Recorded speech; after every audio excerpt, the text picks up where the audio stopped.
The afternoon sun glared off the polished brass of Alistair Sterling's flagship restaurant as a team of surly movers wheeled a $50,000 Italian espresso machine onto the sidewalk. Alistair was screaming, his face a frantic shade of crimson that clashed with his bespoke silk tie, as he demanded to know how this could be happening to a man of his stature. The crowd was silent, witnessing the total collapse of an empire that had once seemed untouchable. Liam Vance stepped through the gathering onlookers, his worn work boots a sharp contrast to the luxury of the sidewalk. He simply held a dusty, yellowed parchment from 1892 that carried the weight of a physical law. Alistair lunged toward him, but the city marshals held the billionaire back. Liam looked Alistair in the eye with a calm, devastating pity, and told him that while he might own the walls and the crystal chandeliers, he, Liam, now officially owned the dirt beneath them. Alistair's jaw dropped as the reality of his eviction finally took root. To understand how a single dad in a faded jacket ended up holding the deed to this expensive ground, we must travel back exactly 4 long, chaotic days. Liam held Maya's hand as they stepped into the foyer of the Gilded Plate, the air inside heavy with the scent of white truffles and old money. Today was Maya's 7th birthday, and Liam had saved for 6 months to afford this single celebratory meal.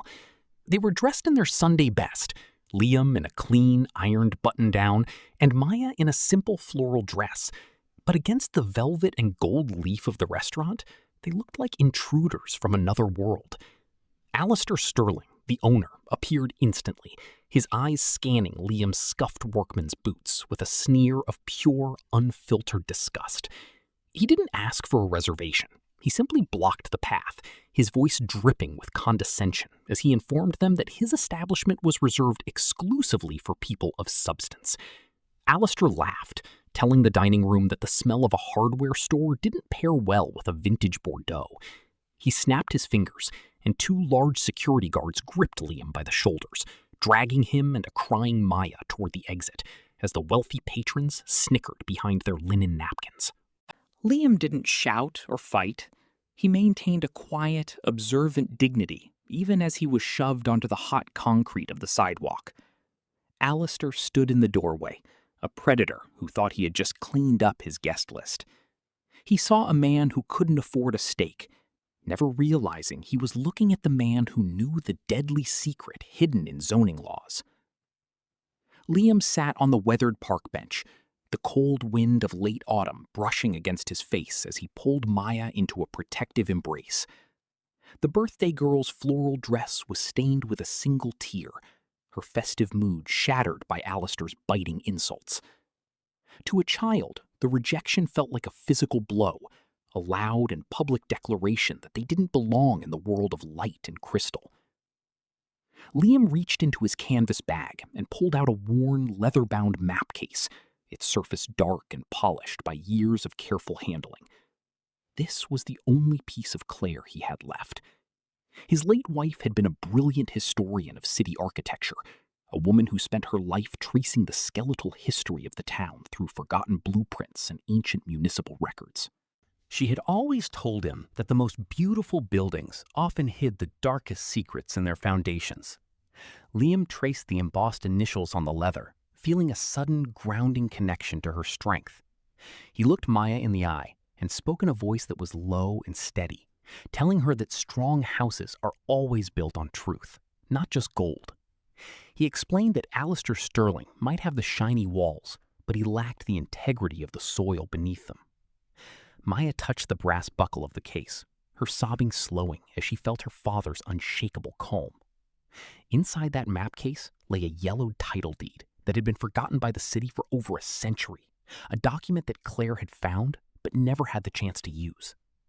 Liam knew that the billionaire's empire was resting on a foundation of legal air, and the time for a quiet reckoning had finally arrived in the valley today.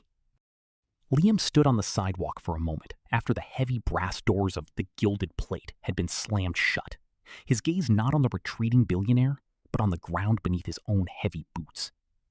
While the crowd of socialites continued to snicker behind the glass, Liam noticed a small rusted brass disc embedded in the pavement, a subsurface survey marker that most people walked over without a second thought. His eyes narrowed as he traced a hairline structural crack that ran from the marker up the side of the restaurant's primary retaining wall. In his former life as a land title strategist, Liam had spent years reading the language of the earth. He realized instantly that the building's expansion wasn't just ambitious, it was physically encroaching on an ancient municipal easement that Alistair had been illegally occupying for nearly a decade. The lavish patio and the grand marble staircase were technically sitting on public land that had never been properly vacated by the city's land office. Alistair Sterling had built his legacy on a lie of 3 inches, assuming that his wealth made him the master of every square foot he touched. Liam stood in the fading light, his analytical mind calculating the legal fallout. A billionaire's luxury was leaning 3 inches over a line that would eventually cost him everything he owned. He didn't need to shout to be heard. He just needed to look closer at the truth. He took a deep breath, took Maya's hand, and walked away with a quiet and terrifyingly precise resolve in his heart tonight. He knew. The morning light was gray and thin, filtering through the dust of the hardware store where Liam spent his days stocking shelves and mixing paint for neighbors who had long since forgotten his former name. The air smelled of turpentine and cold iron, a sharp contrast to the truffles and champagne of the previous evening. After his shift, Liam sat in the small, cramped break room, his calloused fingers counting the wrinkled bills and coins from his tip jar.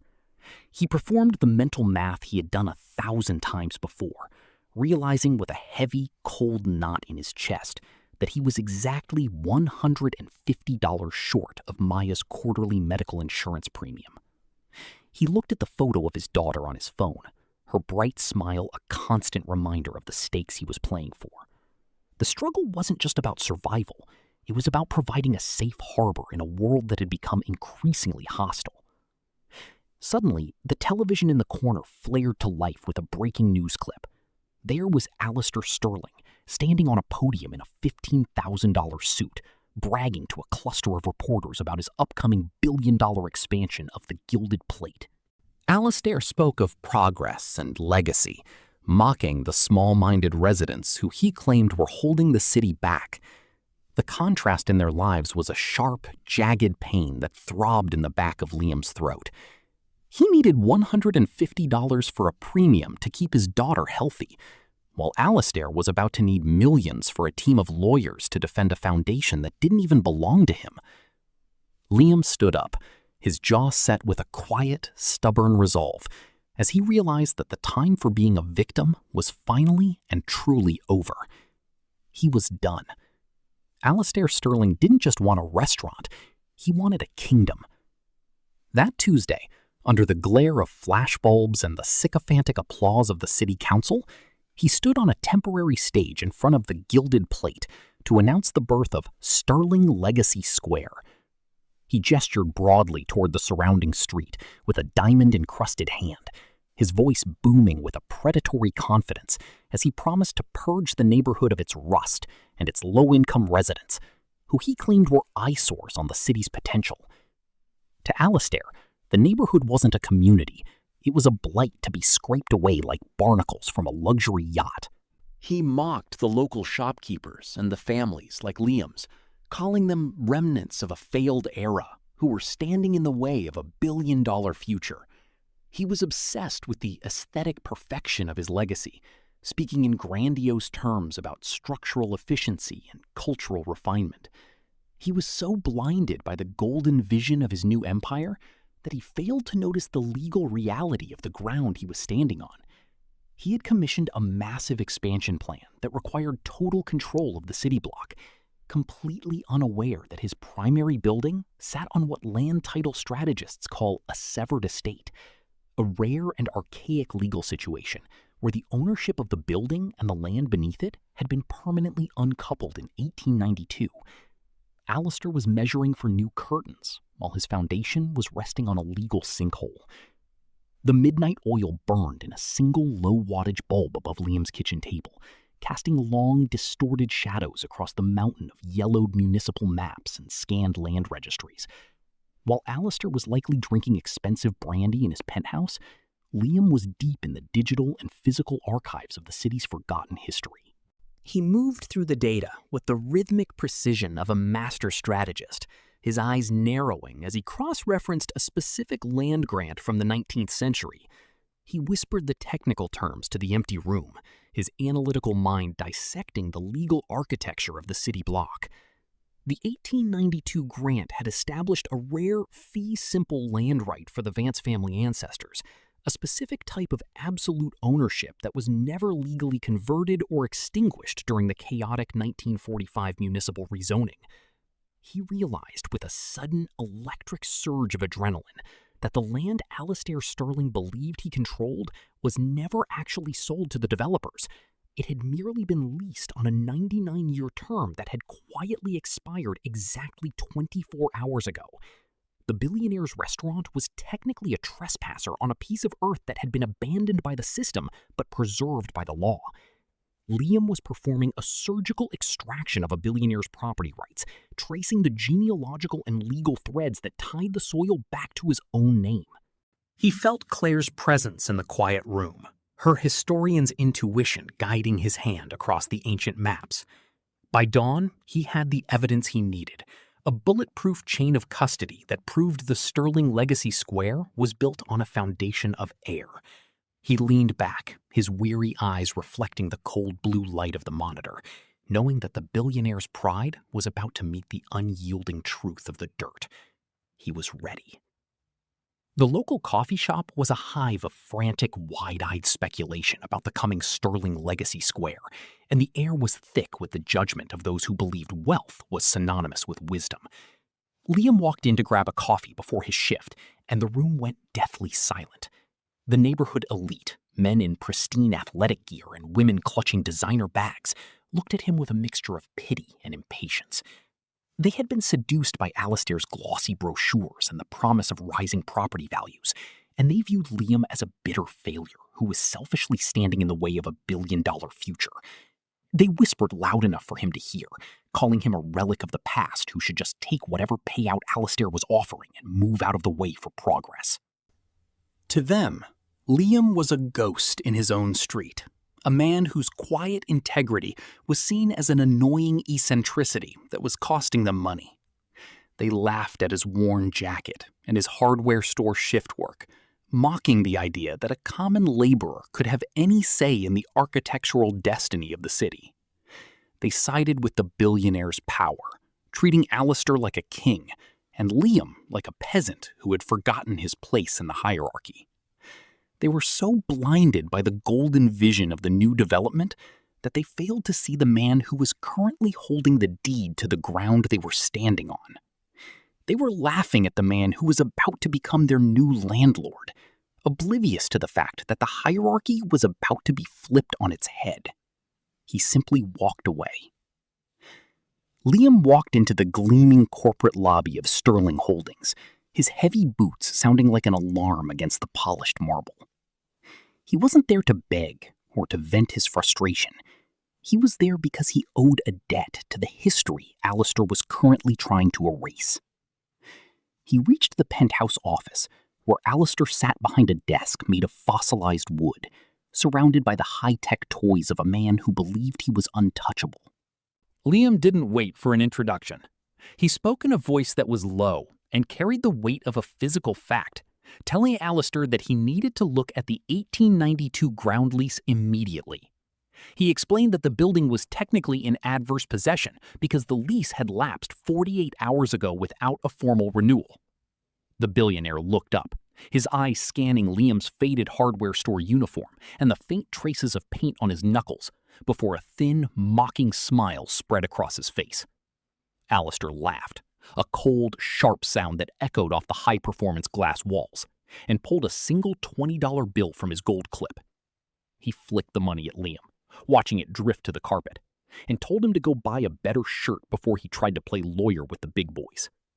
Alistair barked a command to his security detail, ordering them to have Liam banned from the entire block for life, calling him a delusional squatter who didn't understand how the real world worked. As Liam was led out by the arms, he didn't struggle or shout. He simply looked at Alistair with a calm, pitying expression, knowing that the time for warnings had passed. The warning was the last act of a good man. The next act was the work of a master. The construction sirens at Sterling Legacy Square were replaced by a deafening, terrifying silence on Friday afternoon. The billion-dollar expansion had hit a wall, not of brick, but of law. City inspectors, acting on a formal discrepancy report Liam had filed anonymously, had issued an immediate stop work order. They had discovered that the primary foundation of the new restaurant wing was encroaching 3 inches into a public easement that hadn't been properly vacated in a century. Alistair was in a blind, screaming panic, his face a mottled purple as he barked at his lawyers to buy the land beneath the building immediately, at any cost. He needed that square footage to legitimize the entire project and satisfy the terms of his multi-million-dollar construction loan. But when his team searched the county records for the current owner of the ground lease, they didn't find a bank or a developer. They found a reclusive, anonymous shell company called Vance Heritage Trust that had quietly acquired the reversionary rights to the soil 6 hours before the stop work order was issued. Alistair was ready to pay 10 times the market price to make the problem go away, his checkbook open and his pen ready to sign away a fortune to save his pride. He was frantically searching for a corporate shark he could negotiate with, completely unaware that the owner of the dirt didn't want his money. To Liam, the soil was a legacy, not a commodity. Alistair sat in the cold blue light of his executive office, watching the cranes stand motionless against the horizon, his empire suddenly paralyzed by a shadow he couldn't see.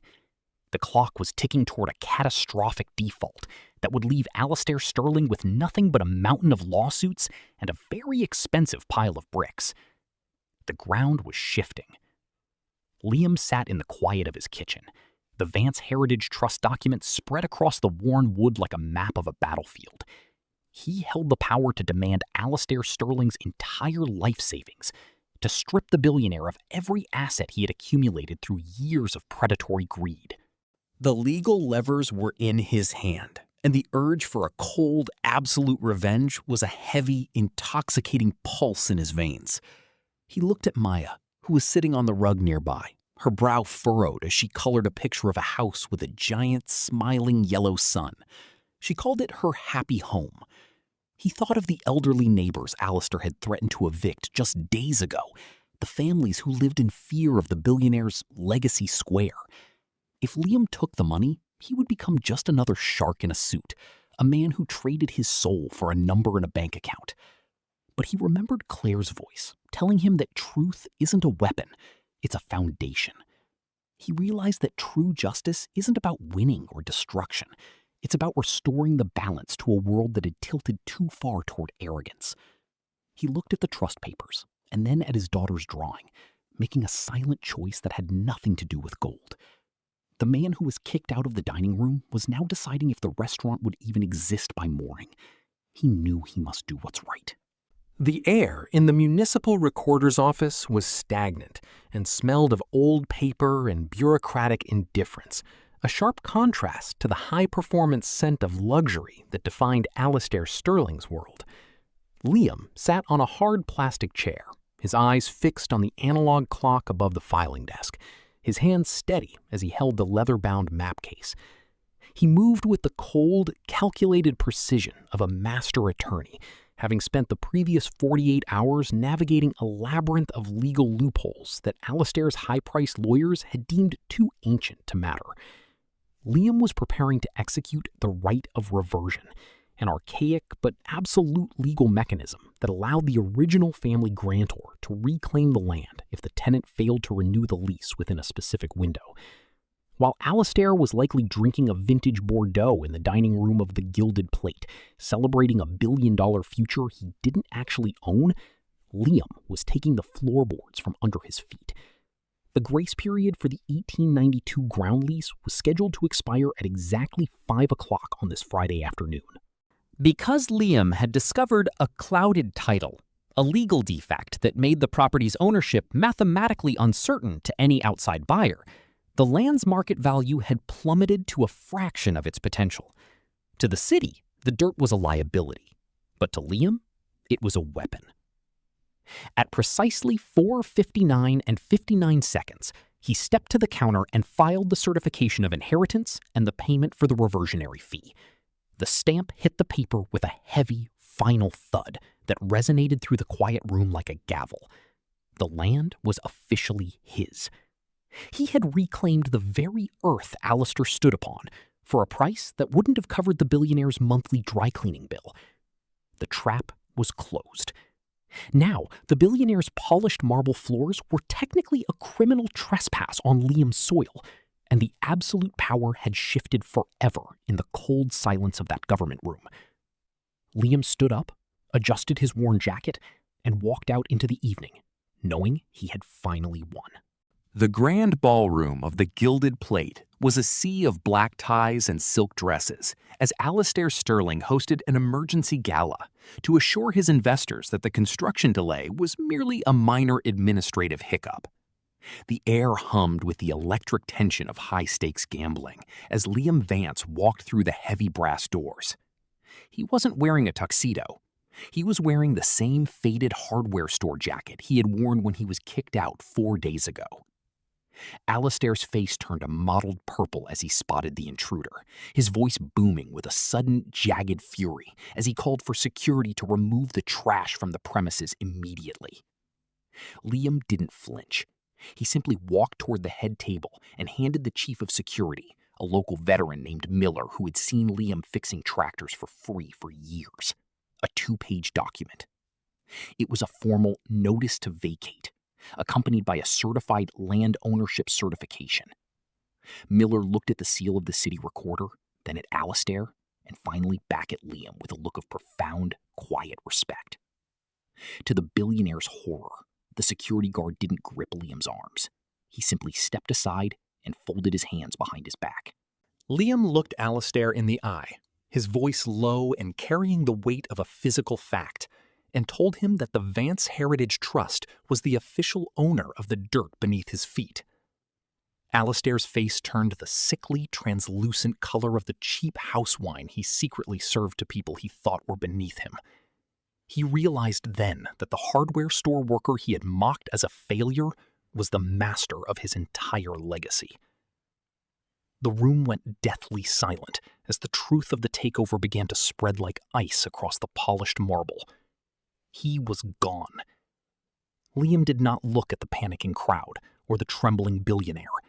He simply walked to the center table, the very one with the best view of the valley that Alistair had claimed was reserved for people of substance. He sat down in the velvet chair, his worn hardware store jacket a defiant stain against the pristine white linen. Alistair lunged forward, his voice a shrill, desperate rasp, demanding to know what kind of sick game Liam was playing. Liam didn't raise his voice. He simply leaned back and told Alistair that as the new owner of the land, he was setting a new daily commercial lease rate of $1 million, payable in advance every morning. He watched the billionaire's knees buckle as the math of his ruin finally settled into his mind. Liam then addressed the silent room of horrified investors, informing them that the Gilded Plate was officially closed effective immediately.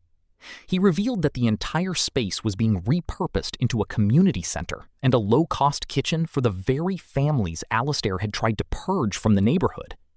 It was a restoration of the soil's true purpose. Alistair began to scream about his rights and his legacy, but Miller, the tower security guard, stepped forward with the cold finality of a man who finally served the right master. The same guards who had dragged Liam out 4 days ago now gripped Alistair by his silk lapels, marching him toward the heavy brass doors as the billionaire sobbed in public humiliation. Alistair was finally on the sidewalk, looking in through the glass at the man he tried to erase. The billionaire was now the intruder, standing in the cold red dust of the street, while Liam sat in the quiet light of a building that finally stood. Within a week of the takeover, The quiet streets of the valley had been transformed from a battleground of corporate greed into a beacon of local resilience. Liam Vance was no longer the invisible hardware store worker. He was a local hero whose quiet, strategic brilliance had saved an entire community from the cold blades of Alastair's gentrification. He used his new ownership of the block's ground lease to freeze all evictions and block the high-rise luxury project that would have displaced 100 families. The city, recognizing the historic significance of his legal maneuver, awarded Liam a legacy award for historic preservation, a ceremony where the mayor himself had to apologize for ever doubting the value of the common man. For Maya, the reversal was a dream of absolute security. Her future was no longer tied to the precarious tips of a tip jar. It was secured by the massive, ongoing commercial rents paid by the dozens of other high-end businesses on the block who were now technically Liam's tenants. Every month, a check for $60,000 arrived in the Vance Heritage Trust, money that was immediately channeled into a high-level university fund and Maya's specialized medical care. Liam didn't buy a Ferrari or a penthouse. He stayed in the small cottage and continued to drive his old truck, but the city changed the way they looked at him. When he walked down the street in his worn work jacket, the shopkeepers stepped out to shake his hand, and the neighbors waved with a genuine, profound respect. He had proven that you don't need $1 billion to own the world. You just need to know exactly where the lines are drawn. He had brought the power back to the soil. He was finally and truly at peace. Despite being the master of the city's most valuable real estate block, Liam Vance didn't turn in his keys to the hardware store.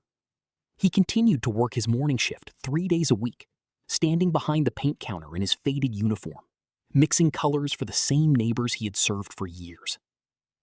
When a reporter from a major financial magazine arrived to interview the man who had humbled Alastair Sterling, they found him in the back of the shop, his hands covered in a film of graphite lubricant from a seized lock. He told the journalist that the land might belong to the trust, but the truth belongs only to those who are willing to look for it beneath the surface of the chrome. He refused to buy a limousine or a security detail, choosing to live by the same quiet standards that had guided him through the fire of his grief. He knew that the moment he became obsessed with the prestige of his ownership, he would become exactly like the man he had defeated. He refused to become a new Alastair, a predator disguised as a savior. To Liam, the soil was a responsibility, not a trophy, and he preferred the honest grease of an honest day's work to the hollow satisfaction of a billionaire's board meeting. He owned the block, but he still preferred the grease of an honest day's work, knowing that his true value was found in the service of his community and the protection of his daughter's future. He was a dad who owned a kingdom. He remained still and calm. The afternoon was quiet as Liam and Maya walked up the windswept hill to Claire's resting place. The air smelled of autumn leaves and distant wood smoke. Maya held her father's hand, her small silver wings gleaming in the soft golden light. They stood in front of the simple granite stone for a long time. Liam pulled a framed photograph from his bag. It was a picture of the new community center, filled with laughing families. He knelt and placed it among the wildflowers, a silent message to the woman who had first taught him to look beneath the surface. He felt a deep, grounding peace, knowing that the secrets she had spent her life protecting were finally serving the people she loved. Back at their new house, the old leather-bound map case sat prominently on the mahogany mantel, no longer a heavy burden of secrets, but a symbol of their victory. It stood as a permanent reminder that strong houses are built on the unyielding truth of the soil. The map wasn't just paper anymore. It was the foundation of a new life for a father and his daughter. They walked back down the hill. Their hearts were finally light. The valley had entered a new season of genuine prosperity, one where the height of a man's status was measured by his character rather than the brand of his shoes. The neighborhood was thriving, the streets filled with a warmth that Alastair Sterling's cold billions could never have manufactured. Ironically, Alastair himself could be seen most mornings at the local diner 3 blocks away, wearing a plain apron and clearing tables. He was working a humble job, learning for the first time the true value of the common man, and the heavy, honest weight of a day's labor. He no longer looked at the dirt with disgust. He looked at it as the only thing that was real. Back at the former site of the Gilded Plate, the community center was alive with the sound of music and shared laughter. Liam sat at a sturdy oak table in the center of the room, sharing a simple celebratory meal with Maya. There was no white truffle oil, just a simple stew and the comfort of belonging to a place that cared for its own citizens. He looked out the window at the thriving block he now protected, his hands still bearing the faint traces of the hardware store's grease. He had fulfilled his promise to Claire and secured a world for Maya built on the unyielding truth of the deep earth. Because in the end, it's not about who sits at the table, but who actually owns the ground beneath it.